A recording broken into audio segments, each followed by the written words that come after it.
Christophe is the Executive Vice President Institutional for Ecolab, which is the world's leading provider of cleaning, food safety, and infection prevention products and services. Institutional, Ecolab's largest business unit, provides sanitation and food safety solutions to food service, hospitality, and long-term care operations. Christophe's previous roles include Senior Vice President and General Manager, Institutional Food Services of North America, and Senior Vice President, Corporate Marketing and Strategy. Prior to joining Ecolab, Christophe was a senior executive at Nestle, the world's largest food company. And while at Nestle, Christophe led corporate productivity initiatives, managed major brands, and drove regional and global businesses for more than 10 years. Additionally, he ran corporate sales for the European region. Earlier in his career, Christophe also worked at the European Space Agency. In 2006, Christophe was named as one of our fellow YGLs, and Christophe holds an engineering degree, an engineering master's degree from the Swiss Federational Institute of Technology, and he and his wife, Nadine, have 2 children and live in Minnesota. So with that, Christophe, please take it away.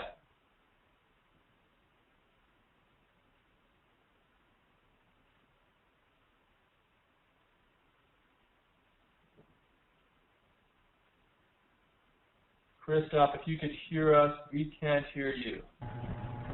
Okay, can you hear me now? We can hear you now. Excellent. Very wonderful. You know, being a rocket scientist, I don't know, I've lost maybe my ability to make simple technology work. But apparently, so we're back online, so that's a good thing. Do you see my presentation as well? You're looking great there, Christophe, and we can see your presentation. Hey, wonderful. My God, young global leaders are getting every day a little bit better. Hey, I'm glad to be with you. Glad to be part of that speaker series as well, and part of that discussion about how to do business better, how to invent new business models, and as well how to shape new businesses towards the cradle-to-cradle philosophy, which is a new thing for us. New in the sense that it started 2 years ago or something like that. So I'd like to take this opportunity and thank you, Peter, Rob, David as well, for giving me this opportunity to go through that as well. Our story, basically where we started, what we do, and what we've learned as well with that amazing journey. So I need to move to my next challenge, which is to go to the next chart, and it seems to be working. That's perfect. So I would say the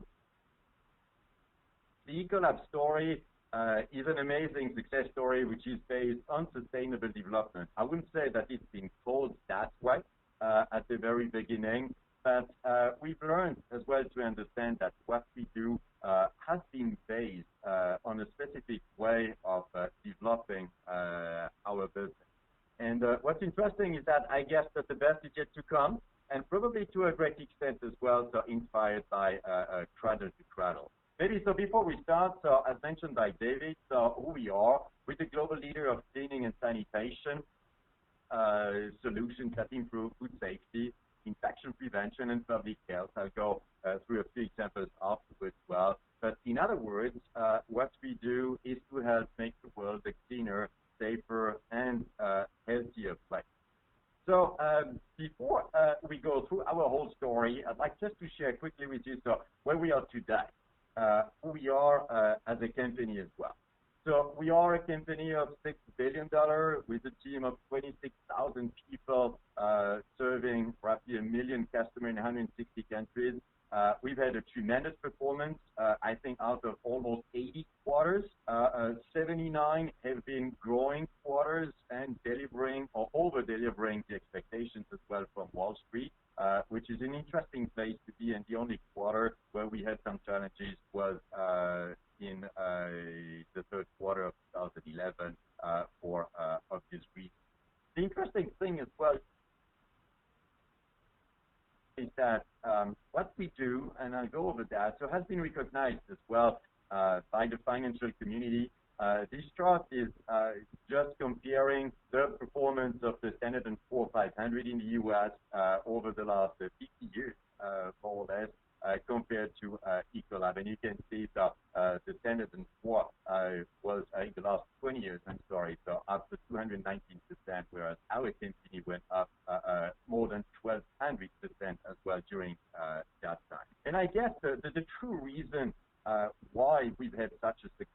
is related to the fact that we try to deliver value to mankind, society, and one of the examples is what we do so in the fields that I'm taking care of, which are the restaurants and the hotels.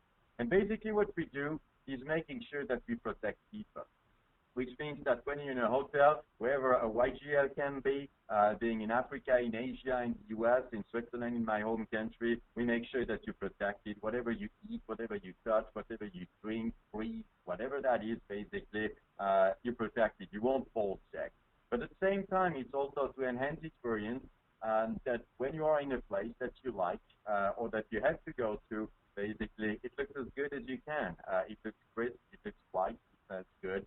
And we help our customers do all that, basically, while improving their own performance, that they can keep their guests coming, that they can keep investing as well, and making sure that they can preserve nature. And I'll come back as well in a second, how all those four elements are fit together in our proposition.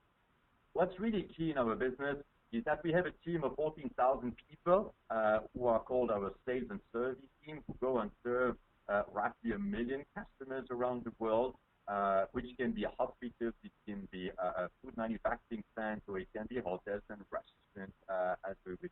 And we do that on a 24/7 basis whenever a customer might need us from a preventative perspective, or also from an emergency perspective if something happens, like, for instance, today in Europe, if some of you have seen as well the E. coli crisis. What's interesting is that we do deliver safety from end to end. We serve the farms. We help to treat the cows, for instance. If we take the dairy processing, we're in the factory afterwards, making sure that everything is done in a clean and sanitized fashion as well to keep the milk clean. Because that example, we will be dealing with logistics well, and then afterwards we'll be working with the major retailers around the world for distribution, for food service, to end up in the end on your plate, making sure that the whole food chain is well managed from a service perspective, but also from a data perspective, that we can make sure that what happens in one field, we can basically connect it to what happens in your plate at the very end of it. And that's probably the reason why we have the honor to serve over 80% of the major brands, being global brands, being local or regional brands in the healthcare areas, or food manufacturing, or hospitality, restaurants, or in hotels. We continue investing a lot as well in all we do in research and development, where we have almost 1,000 people that are working day in and day out to understand better how can we make the world a cleaner, safer, healthier place by understanding how infection can be got in a way, and how can we basically help protect people and the world, in the end, making sure that you don't get sick wherever you are. And what matters most, I would say, is not only what we deliver, but it's also how we deliver. And as a company, we spend almost as much time on how we do things versus what we do, basically. And we honored, even though we don't share that too much as well, it's maybe this Midwestern way of dealing with business. All your awards that we've gotten as well as one of the world's most ethical companies, best corporate citizen, food safety and quality awards as well. And last but not least, so ranked lately, so in 2010, at 26 in the US on the green ranking that Newsweek is on.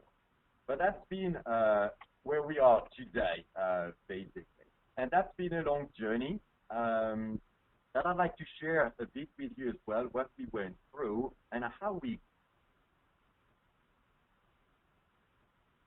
got here, and how we see basically the future. You'll see those words so many times during my presentation, where I would almost say that we started with sustainability, we moved towards total impact. I'll explain what that is in a second, and we're trying to move towards positive impact, which has been inspired by Cradle to Cradle to a great extent. So the very first day, and I won't go so year by year, obviously, that was in 1923. It started with one ID, 2 products actually, and just 1 employee. The 2 products were Absorbit and Soilwax.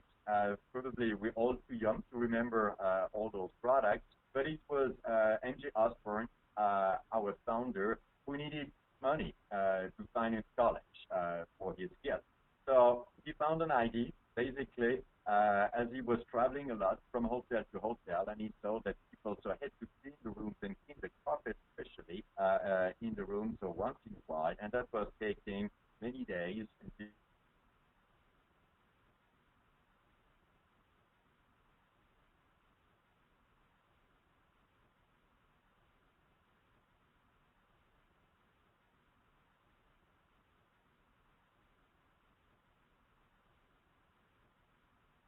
the room very quickly as well. So it meant cleaning in a quick way, without water or almost no water, at very little labor needed, and in a very quick amount of time, which, as you will see, so has turned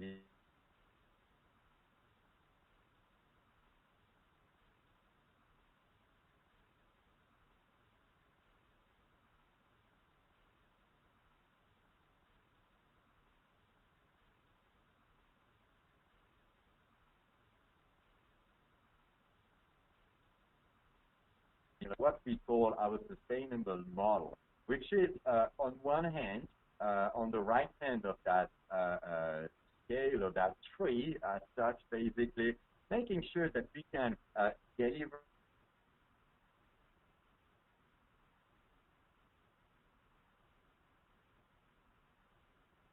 from a performance perspective, but at the same time, and that's the left, basically, of that tree or that scale, at premium value.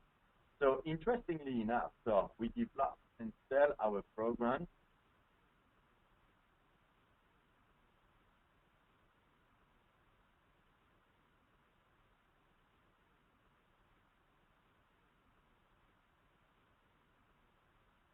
money ultimately by using less labor, less water, less energy, creating less waste ultimately, which is good for them, it's good for us as a company, and it's good for nature. And that's turned into our fundamental business model as a company. Interestingly enough, when we look even at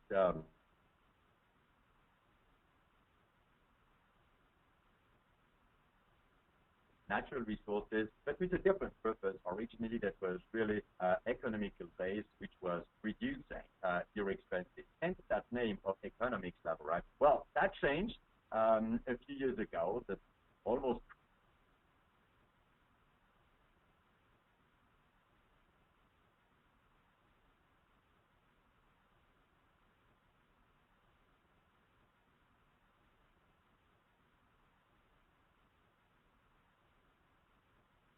and third but not least as well, by serving society. That didn't happen so in one go. It's a journey, as we call it, basically, which started with on the left, basically, by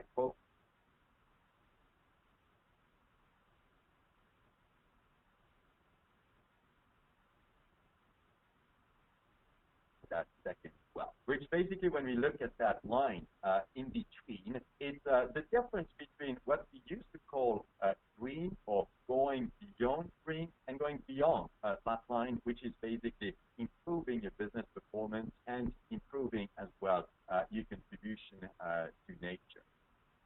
So looking at that, we've looked at as well, so how does that match our business strategy, which on the top you see of be clean and safe, perform well, and make the world better are the three steps of everything we deliver that we try as well to match with our programs and products that you see on the bottom, making sure that our products are safe and compliant, making sure that our programs are resource efficient, which means they'll deliver more using less natural resources, and ultimately, so delivering positive impact, this famous area of less bad is not more good, and moving towards more good, which is our ultimate ambition to make the world better as a country.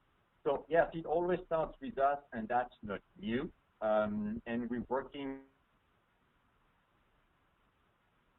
every day, every year, to reduce our water consumption, wastewater, green gas emission. You can see the numbers as well. But we also work on our products, making sure that they are safe for the environment. We've eliminated phosphate and phosphorus from all of our products.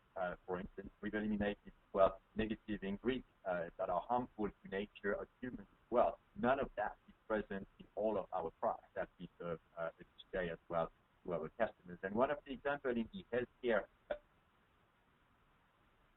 area, for instance, we do a lot of protective equipment for surgical equipment as well. Well, that's used at every surgical procedure. We make sure that those products are completely biodegradable, that we can scrap them, and making sure that they can return to nature in a positive fashion as well. But what's even more important, basically, and that's probably what makes our company a bit special. We're not the only one, but I think that that's one of the specificities that many can learn from, is basically what we can do for our customers. Because we realize that what we do internally for Ecolab, basically, is maybe the equivalent of one. What we can do for our customers, the hospitals, the factories, the restaurants, the hotels we serve, can be multiplied by a factor of thousands. And that's why we focus as well on what we can do to our customers. And that's what we call the total impact. What we mean with total impact is basically that using our solutions, you will have a safe solution, reducing energy, reducing your water consumption, reducing the waste you will be creating, and the time and labor that you will need ultimately to deliver all that value. And that's what we call total impact, which we know is towards more the less bad than the more good. But that was our second step, basically, that we wanted to accomplish as a company, and which we've accomplished fairly well so far. Ultimately, it's important,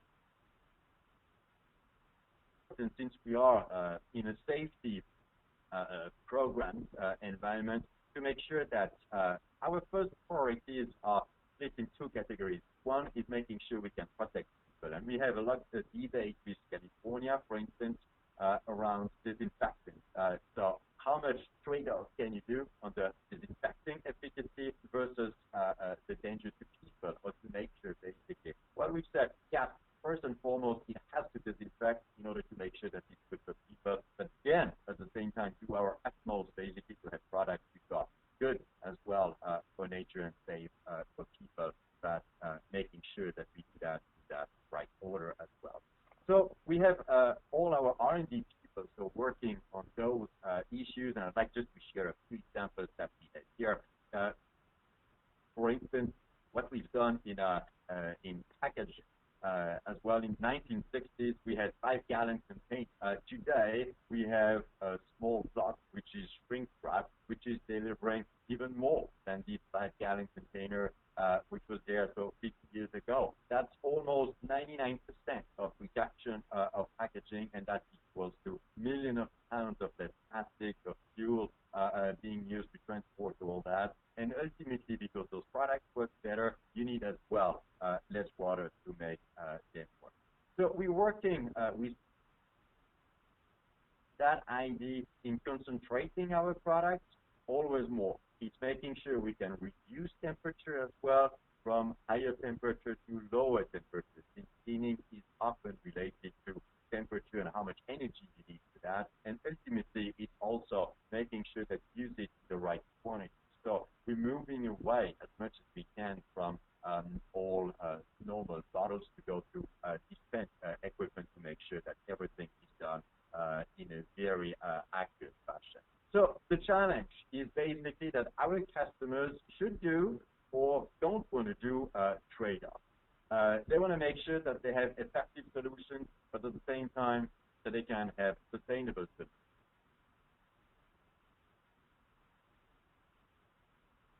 They want to have savings, and they want to have sustainability. They want to make sure as well that their customers are indulged, if you take a hotel, for instance. But at the same time, they want to reduce the cleaning. They want to reduce the number of linens that are being washed as well, which is not obvious for them to deliver both at the same time. And ultimately, they make as well commitments that are made on a public fashion as well, as we will see as well in a second. So they need to deliver because it's getting measured as well. So we're working on solutions further as well for that. And a few examples, again, to keep moving on the detergent product that we have. We're just launching this year one of our biggest businesses. We are changing, so in July this year as well, towards high concentrated products.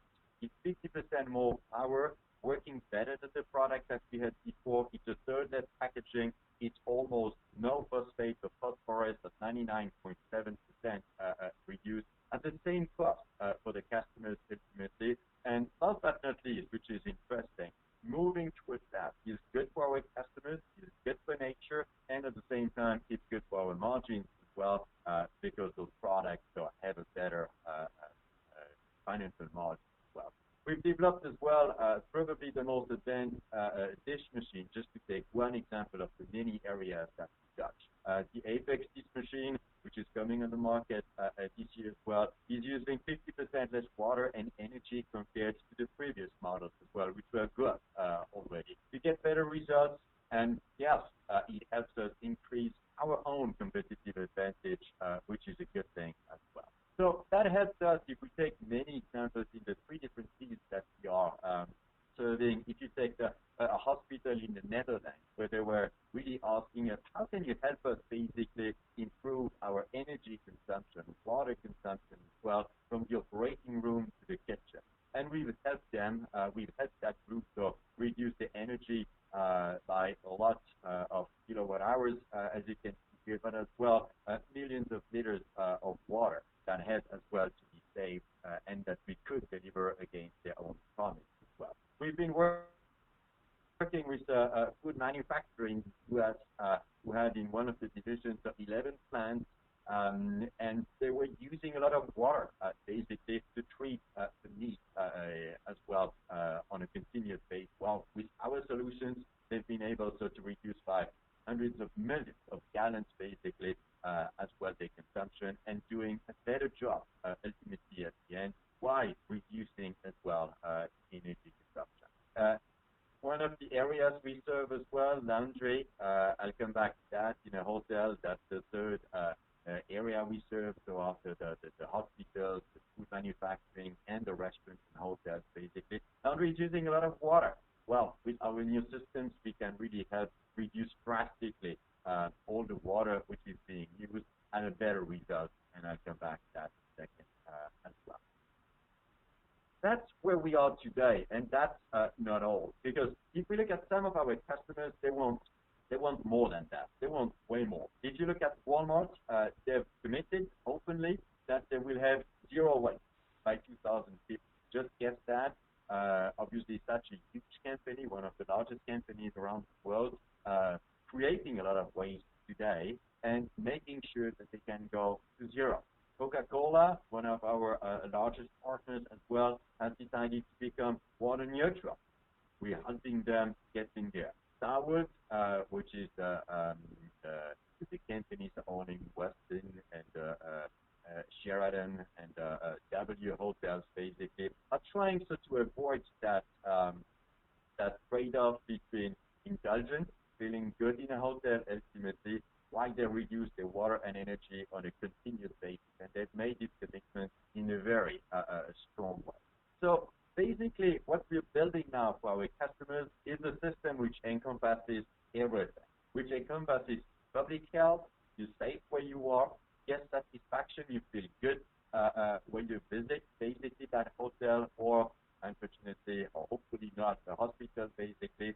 Our customer can do that in an efficient way from a financial perspective, and they can have a positive impact as well to nature. We measure that quarter by quarter against their piece, that the unit, one hotel is better than the other one, or one factory is better than the other one, better than the industry ultimately, and we exchange best practices to make sure that those customers can get better on a daily basis.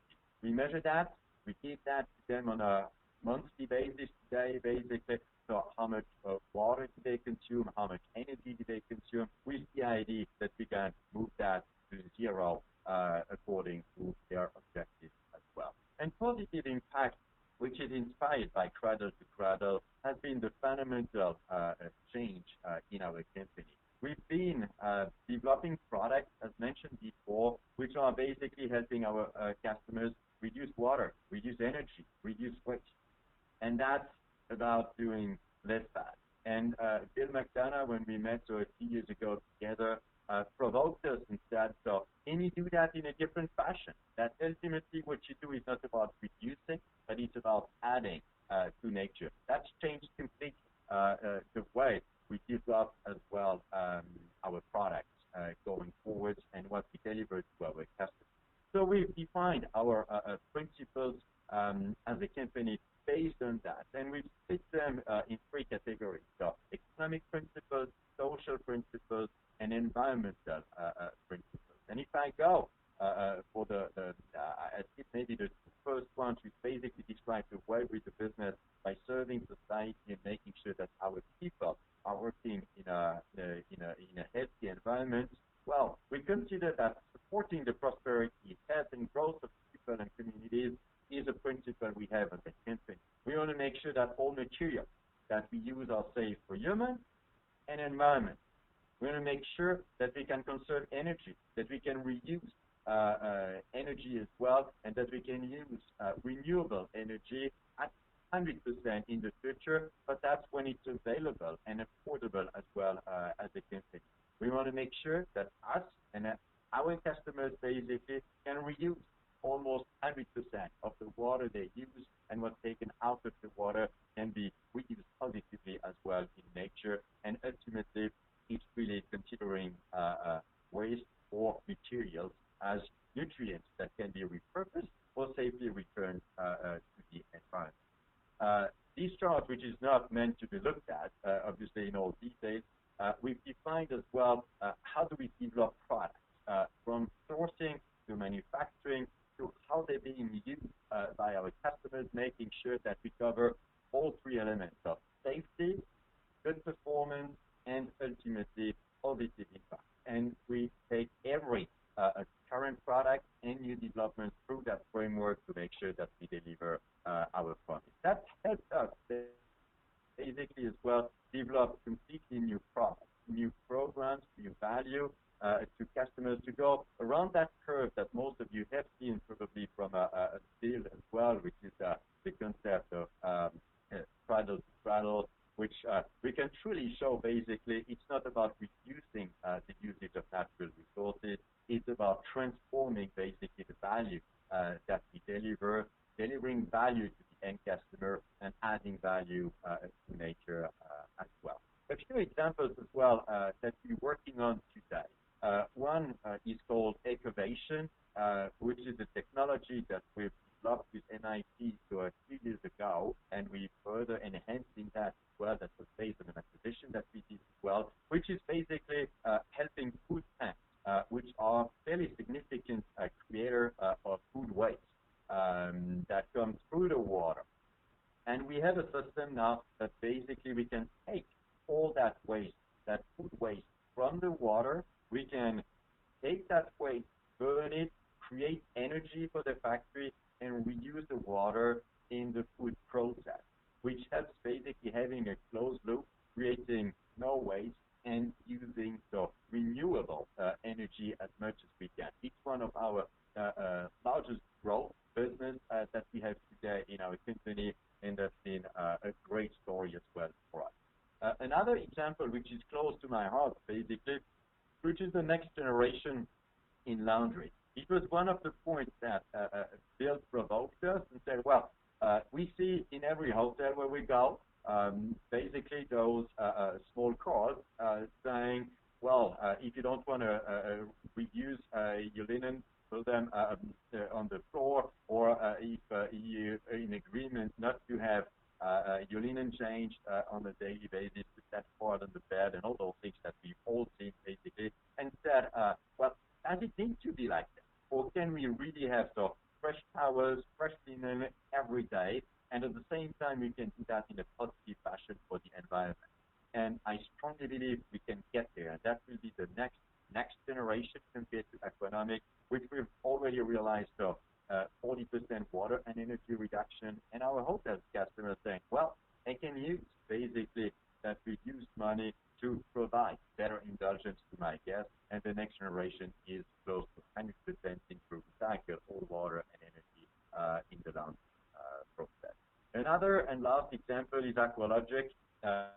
Cleaning is always an interesting topic to talk about from a water and energy perspective. Well, we've developed, and that's not the market yet, so it's kind of a preview of what's coming out of the development pipeline, which is a system which electrolyzes water. So you just have in that box that you see in the middle, so fed by water, tap water, and you have energy, electricity coming in there, and we have activators that are based on mineral salts, sugar, corn, plant-based, and with that, you can produce disinfectants, you can produce glass cleaners, you can produce bathroom cleaners, you can produce air freshener in a complete closed circle loop with only natural ingredients which are good for human and good for nature as well. So I'd like to close basically that story in sharing with you what we try as well to share with our own customers. Here an example of a hotel. I don't exactly know where that hotel is. It seems to be one of the great places on earth where ultimately you would go and you would get fresh linen every day. It would be white, it would be crisp, you would feel good, it would be a great night experience, and it would be done in a good way for nature. It'd be a hotel that we are developing as well with some of our partners that creates energy for its surrounding community instead of using energy. It was use, reuse, and create additional energy for the community around. It would be a hotel which would be completely natural again. It would be clean, it would be safe. Whatever you eat, whatever you drink, whatever you touch, whatever you breathe, you will be protected from any infection that could happen. But it's also a hotel which is protecting nature by preserving resources, reducing water in a closed circle if we can as well, in order to make it complete.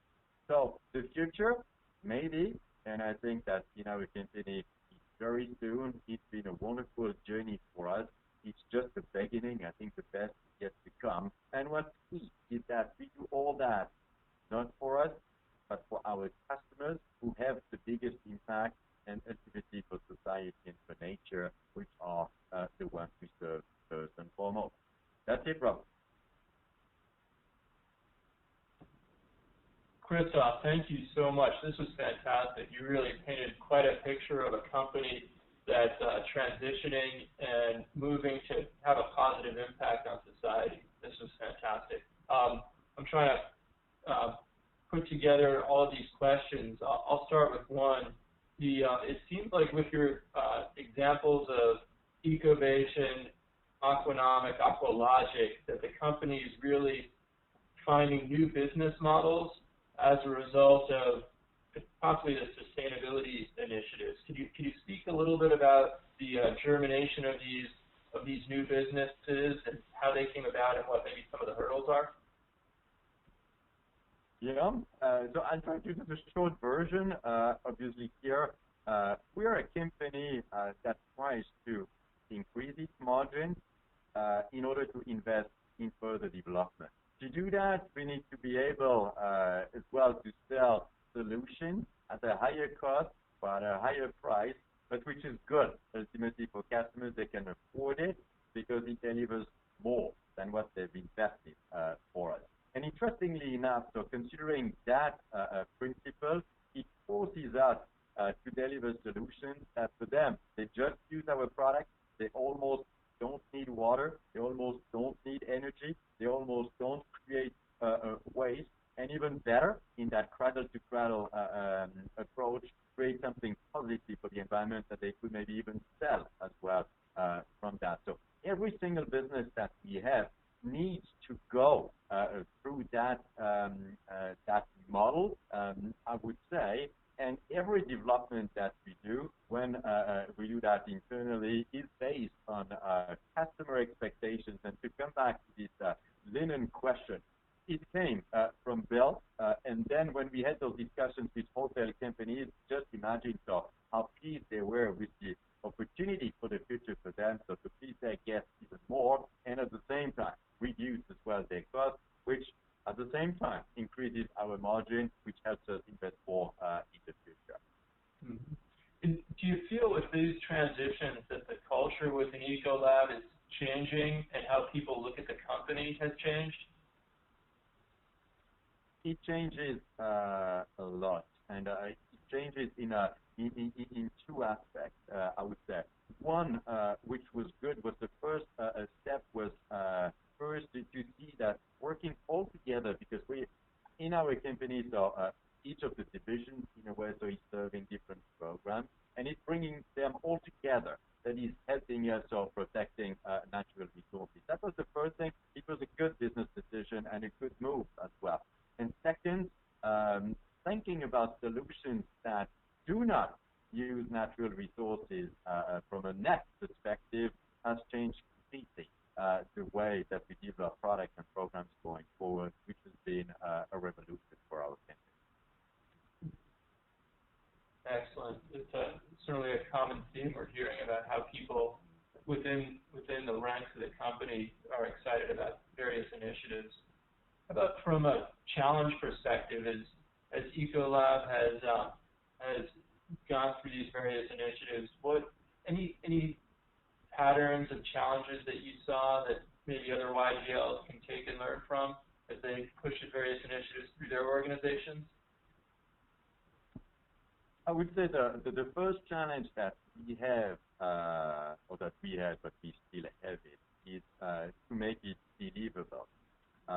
Because the very first time that we met, so with Bill and the team, was the company saying, well, that seems to be a little bit wishful thinking, so we can't get it straight and we can't deliver that. Well, we've said, instead of trying to convince people through words, let's try to convince them through practical examples that are going towards that. And that helped us a lot. I convinced our people that it's a task which is doable for the company. But that's been one of the big challenges. The second one is for R&D, who were the most skeptical at the beginning, to say, try to develop solutions that are translating into a cradle-to-cradle delivery or a positive impact, as we call it in our company. Well, that's taking many more years than what we used to take for developing products. And that's been as well a new approach for our people to work on. And that's been one of the challenges as well that we went through that. And there are many more, but those are two I would mention. And in terms of that communication, as I imagine that carries through when you talk to vendors as well as customers in new products or new ways of dealing with Ecolab as a solution provider. Were there challenges in that communication to get everyone on the same page? Yes, and we had to change as well our communication to customers in terms of substance as well, where so I would say up to a few years ago, so we were communicating about a more pure product delivery. So it's clean dishes, it's clean sheets, it's a clean operating room, it's clean instruments, and all those things basically which were application focused. And we had to change that towards an outcome. And that's how we've defined, so safety, public health being the core outcome of all we do. Second is satisfaction, that the experience is a good one. Third is operational efficiency, and fourth is making the world better.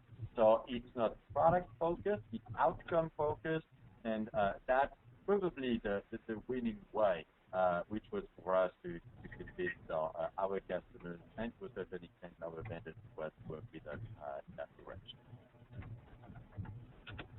Great.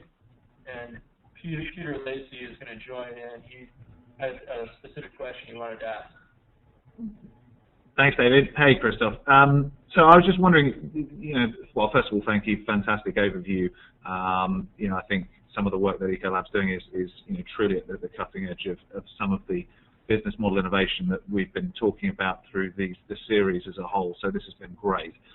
And my question was, when you look at that over the last 3 to 5 years, how have you seen customer and consumer attitudes changing to your proposition around sustainability, around cradle to cradle?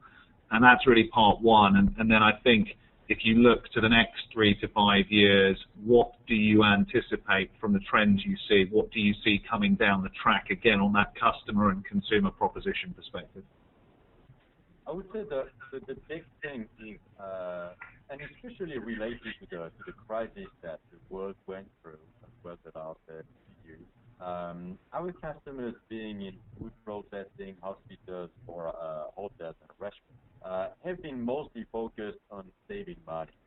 And they saw that as an opportunity for them to reduce their cost base, improving their margin as much as they could, or to survive for some of the industries that they're serving as well. And what I'm seeing now is that basically they're seeing it in a more positive aspect, to say, well, we're through that crisis, and there's a way to use that cost savings by reducing the natural resources that we use and turning that into new investments in, if we take hotels, enhanced indulgence, enhanced experience when you're in a hotel, and to say, well, hey, I have a huge opportunity here to get it all done, which is having guests very happy, to reduce my cost base, and at the same time to do something good for nature. And that takes time, because there's this first reaction on, well, I get that in my pocket first, instead of really getting a balance of creating a better experience while making more money. And that's going to take some time, but I think that's going to turn into a snowball solution. Thanks, Christophe. That's really helpful. David, do you mind if I ask one other question, just once we're here? So, Christophe, one of the things that David and I and the task force have been doing is trying to work more closely with the World Economic Forum's Driving Sustainable Consumption initiative, and which is something that we're supporting in other contexts. And one of the interesting parts of their agenda this year is around specifically the policy innovation that's required in terms of business-government partnerships to set the right enabling frameworks for cradle-to-cradle, for closed-loop economy. So whether or not that's at kind of the production phase, or whether or not that's in waste management policies, or whether or not that's in terms of the consumer awareness, etc. But at each of the different phases of the life cycle, there is a real need for policy innovation as well as business innovation. And I'm just wondering if you had any thoughts on examples that you've seen of where you've been able to collaborate effectively with policymakers, and or what you think is required from policymakers to support innovation like we've seen with Ecolab. Yeah, there are a few things, many actually, but I'd like maybe to mention two. One of them is the war on ingredients. And I had that experience in my food world when I was working at Nestle, and now on the chemical side, where policy has a tendency, and society as well, to focus on specific ingredients and saying those ones are the bad ones that we need to ban. And we've always been cautious on that, and working very closely as well with government, basically to say, well, it's not so much the ingredient. It matters, obviously, but what matters even more is how does the product or the program impact nature or human as a whole? Because sometimes, so it pushed us to develop products which were eliminating that ingredient, but ultimately that needed more natural resources, or that were worse as well for humans, which is obviously a bad trade-off to do. So it's to go away from that ingredient war, keeping it in mind, obviously making sure that ingredients are the right ones which are being used, but putting that in context within the overall framework on how much impact that it creates for human over nature. And the second thing I would say is related to trade-off, which relates a bit to the first one. We are in safety products. We want to make sure that the products we deliver to hospitals are really disinfected ultimately. And policy has to consider that for, as well, the efficacy of the product versus as well as the impact on nature. And we need to have both, but it needs to be put in the right order. And that's not always for the political world of that. Thanks, Christophe. That's really helpful. Christophe, along the same lines, Nike, when we were speaking to them, when they were presenting the other week, they talked about how they're working within their industry of manufacturers to help create, along the same lines of policy, clear communication of what certain users should look for in terms of health of products, materials, or closing the loop. Is Ecolab, are you working within any specific industry group to help raise the bar of awareness or standards? We do. We try basically not to publicize that. We've always been a bit struggling with those groups, which are not always easy to work with, and we're never sure if they're going to stay on our side, if I may say, for the long run. Either so motivated sometimes by different worldwide, often as well, so intent. And that's not always completely aligned with what we do. What we want to make sure is that our suppliers, our partners, and ultimately our customers so can help us respect our principles, the ones that we have so far and the ones that I've shared with you, so based on cradle to cradle as well going forward. And we try to develop that with them to have as few as we can, that we can really go down the train as much as we can and make sure that we respect all the same principles. We have the advantage to be such a leader in all we do that we can influence all sides of our partnerships of being suppliers, partners working with us, or the customers that we serve. Excellent. And the last question is, as other YGLers try and incorporate various closed-loop business models within their organizations, any advice as to how they start off? You have it looks like Ecolab has put together all these very smart internal tools for looking at new products, evaluating how products affect different environments, closing the loop. Any suggestions of whether it's tools or how people can start within their own organizations? I would say, if I had to mention one, and only one, I would say, think about what is your core as a company that could be leveraged as a sustainable model.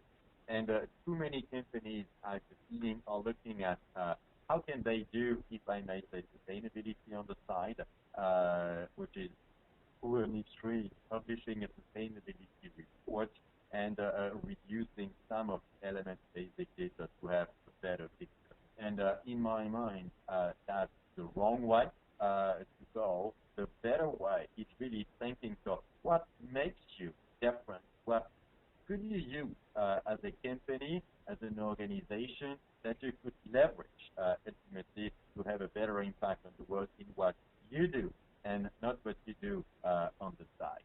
And that's been for us probably the number one learning in that whole journey, making sure that everything we do from A to Z ultimately is serving society and nature as well on a continuous basis.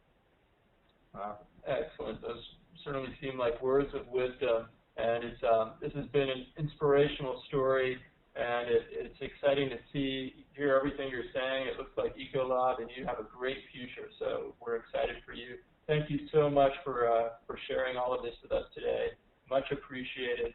All other YGLs, just a note out there, reminder, where you have people that and know people, whether they're in the YGL community or elsewhere, that has a meaningful story to share with our group, please let Peter and myself know so we can get them potentially on the speaker series. Christophe, thank you so much again. This is wonderful. Thank you. It's been a pleasure. Okay.